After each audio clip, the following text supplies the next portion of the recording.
Bonjour à toutes et à tous, vous écoutez Cinécast. Salut Thibaut. C'est Guillaume. Cinécast, c'est le podcast qui chaque semaine vous recommande des films à voir au cinéma, en streaming ou VOD. Aujourd'hui, on vous parle d'un film qui s'appelle Une part manquante. C'est déjà sorti en salle le 13 novembre en France. C'est le 20 novembre ici en Belgique. C'est un film belge réalisé par Guillaume Sénez. Guillaume Sénez qui avait fait, Nos batailles. tout à fait, film avec Romain Enfin, Duris. c'était donc son deuxième film. Celui-ci, Une part manquante, est son troisième. C'est vrai, tout à fait. C'était quoi son premier si tu... Donc les titres maintenant, ça y est. Voilà, mais c'est pas Ouais. grave. En tout cas, Nos batailles s'étaient fait remarquer en festival, notamment ici en Belgique, et aussi au palmarès des Magritte, qui sont les Césars belges, en gros, je Tout à fait. résume. Avec au casting Romain Duris, qui était là dans Nos batailles, qui revient ici dans Une part manquante. Judith Chemla. Et Romain Duris qui voulait tourner au Japon et Oui, il a dit ça à Guillaume il a dit Sonez et Guillaume Sonez a fait bon, ok, ça va. je veux le On Japon, va faire un film sur le Japon. mais Guillaume a dit oui, mais alors dans un taxi. Pourquoi? Parce qu'ici, on parle de Jay, qui est un Français qui habite à Tokyo, qui est taximan. Alors pourquoi est-il taximan à Tokyo? En fait, pour une raison assez simple, il a été séparé de sa fille Lily depuis maintenant 9 ans. Et donc, il n'a jamais pu obtenir sa garde. Et donc, ça, c'est un fait réel qui est abordé dans le film. Apparemment, au Japon, s'il y a une séparation, on peut garder l'enfant. Un des deux peut garder l'enfant, souvent la femme.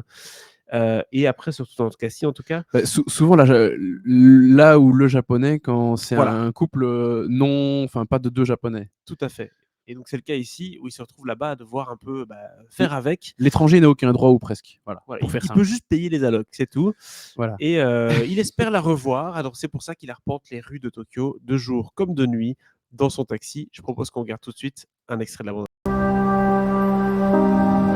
Comment t'es passé de chef cuistot à taxi? C'est ma femme qui a enlevé ma fille. Ici, c'est le premier qui prend l'enfant qui a la garde. Ils sont partis, mais je pouvais pas accepter, tu vois, et depuis 9 ans, Je me suis mis à chercher Lily un peu tout le temps, tu vois. Le jour, la nuit, partout dans tout le pays. Konnichiwa. Domo. La stabilité de l'enfant, c'est qu'il voit ses deux parents. Ouais, C'est pas ça pas ici. Voilà l'extrait de cette bande-annonce où, à la fin, forcément, il aperçoit forcément sa fille. C'est ça l'élément déclencheur du film. Ça ne fait pas de film. Exactement, c'est ce qu'on appelle l'inciding incident dans un scénario. Le moment où sa vie bascule, bah oui, il revoit sa fille, n'est-ce pas? Oui. Alors, il revoit sa fille pour de vrai. Enfin, en tout cas, il y a un doute qui subsiste à un moment. Évidemment. Mais parce qu'il en parle d'ailleurs à son père à un moment, son père qui est toujours en France évidemment. Il fait un call avec lui et son père lui dit Jay, calme-toi, c'est la 10e fois que tu me fais le coup. Genre, t'as vu Lily. Ah oui, c'est clair. Donc, c'est un peu quand on crie au loup. Hein, et à un moment, voilà. Mais donc, oui, c'est pas la première fois que ça lui arrive. Mais là, il est sûr de lui. Qu'est-ce qui fait qu'il est plus sûr cette fois-ci que les fois précédentes? Allez savoir. Mais c'est vrai que là, ça y est, c'est la bonne. Mais c'est pas parce que tu as retrouvé ta fille que tu as encore tiré d'affaire et que tu sais comment la revoir, et cetera. Donc il va devoir un peu user de stratagèmes parce que la voie légale, bah voilà, on a déjà un peu parlé du sujet. C'est pas ce qu'il y a de plus simple au Japon quand tu es père étranger et parent étranger, parce que le sujet va concerner un autre personnage du film, incarné par Judith Chemla. Mais donc voilà, ça reste la thématique principale du film, évidemment, c'est cette coparentalité quand un des parents est étranger au Japon, où les Japonais ont tous les droits à peu de choses près, quoi. Et c'est là qu'on voit le bon choix du Japon, notamment pour le sujet, mais aussi pour l'endroit, puisqu'il y a cet aspect un peu austère du Ouais. Japon qui forcément, quand on parle de relations humaines, de filles, de pères séparés, le côté austère, très froid, très clean du Japon, cette violence en fait, un peu de la propreté, mine de rien, parce que Ouais. du coup, on ne permet pas aux gens d'être vraiment dans l'émotion, on Ah, les sépare. c'est vrai qu'on prend souvent le Japon ou la Corée du Sud en exemple pour plein de sujets, Ouais. mais il y a quand même toujours une dureté dans ces sociétés qui fait que c'est pas aussi joli et joyeux que ça en a l'air. Mais donc oui, c'est vrai que c'est plutôt bien vu d'avoir pris ce sujet parce que ça reste quand même une spécificité. Je pense pas que ce soit à ce point-là dans la plupart des pays du monde. Non. À partir du moment où tu es le parent d'un enfant, tu as quand même certains droits qui semblent presque disparaître au Japon.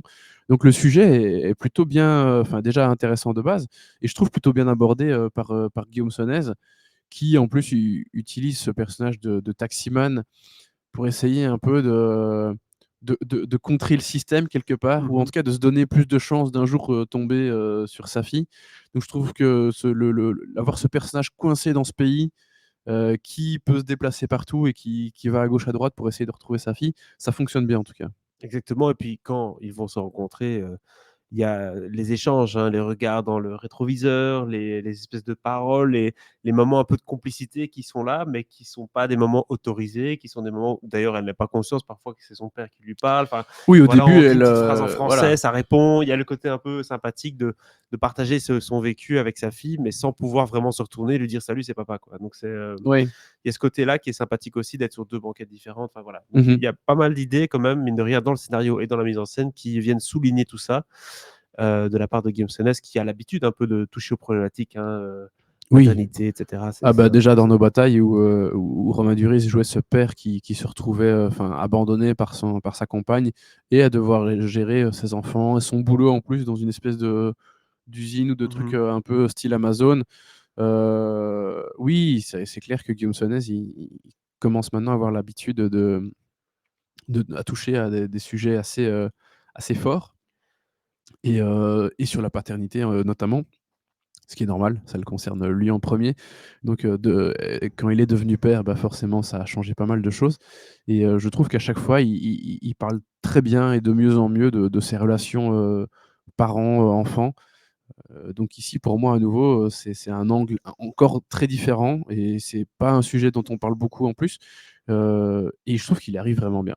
Et Romain Duris et Judith, Chemla, tu l'avais dit, partagent leur douleur dans le film, hein. Ouais, On a Romain Duris qui ouais, ouais. forcément ici s'est donné pour le rôle, on peut le dire. Il a appris des phrases en Mais japonais, il a perdu du poids. Alors je sais pas si c'est pour ce film-là ou de la manière générale, mais je le trouve fort mince le Romain, oui, il est peut-être il est un vraiment peu très plus le svelte. visage tout à fait, Mais un peu squelettique. je trouve que Romain Duris, enfin, ces dernières années, il a fait des choix plus ou moins bons ou moins bons.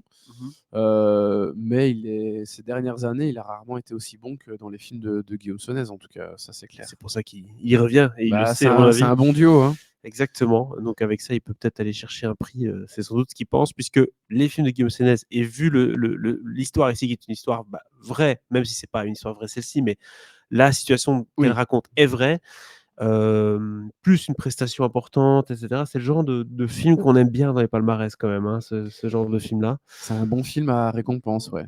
Qui dit film à récompense dit, c'est pas pour tout le monde, forcément dans la manière d'aborder le sujet. Voilà, je suis là, Toi notamment. désolé la police.